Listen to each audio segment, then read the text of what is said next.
আসসালামু আলাইকুম রহমতুল্লাহ। কথায় আছে ইচ্ছে থাকলে উপায় হয়, তার বাস্তব প্রমাণ হচ্ছে এটা। এর কারণ হচ্ছে যে এই লোকটির, এই ভাইটির 5টা গরু আছে, তো তোর জায়গা খুবই কম, এই জন্য সে রাস্তার ধারে, দেখেন মেন রাস্তার ধারে এই ঘাসগুলো লাগিয়েছে। আর এই ঘাসটির আরেকটি এত সুন্দর একটি গুণ, সেটা আমি দেখলাম, এই ঘাসগুলো কেটে নিয়ে যাবে, এর একটি এত সুন্দর গুণ যে কোনো একটি ডগা এতে পুঁতে দেবে মাটিতে, আলহামদুলিল্লাহ নিয়মিত একটু পানি দেবে, সে আগের মতন আবার এরকম বড় বড় হয়ে যাবে ঘাস। তো এটা এত সুন্দর, দেখেন রাস্তার ধারে, মেন রাস্তার ধারে সরকারি জায়গায় এত সুন্দর করে গাছ লাগিয়ে গরুর খাবার তৈরি করে ফেললো, সত্যি অসাধারণ। তো ভাই আলহামদুলিল্লাহ ভালোই আছে। তো আমরা কোনো জিনিসকে অবহেলা করবো না যে আমার এইটা নেই ওইটা নেই, এই জন্য পারছেন। অনেকেই বলেন যে ভাই আমার জায়গা নেই, গরু কি করে কি লালন পালন করব। তো তাদেরকে বলছি এই ভিডিওটি দেখুন আর এটা এর কাছ থেকে শিখুন।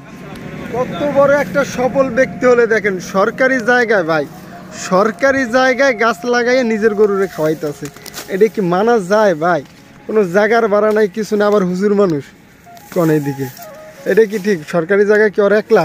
এখানে তো আমরা পাবলিকরাও ভাগ পাই কিছু না ভাই। মেন রোডে ভাই, মেন রোডে দেখেন কি অবস্থা। মেন রোডের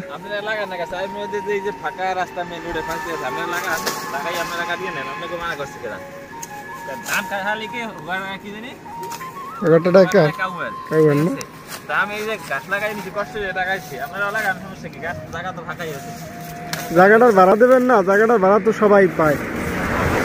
ওই জায়গাটা জমি নিয়েছেন আপনি, এই জায়গা 5,000 টাকা বছরে ভাড়া দেন, তা এইটা 4,000 টাকা তো দেবেন, 4,000 টাকার কিছু টাকা তো আমরাও পাই না।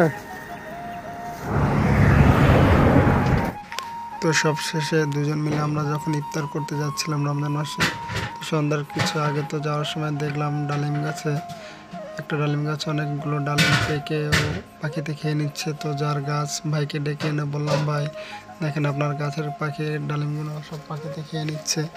তো ডালিমগুলো পারলো বড় ভাই, পেরে আমাদেরকে দুটো করে ইফতার করার জন্য দিল। তো আলহামদুলিল্লাহ শুকরিয়া জানাই।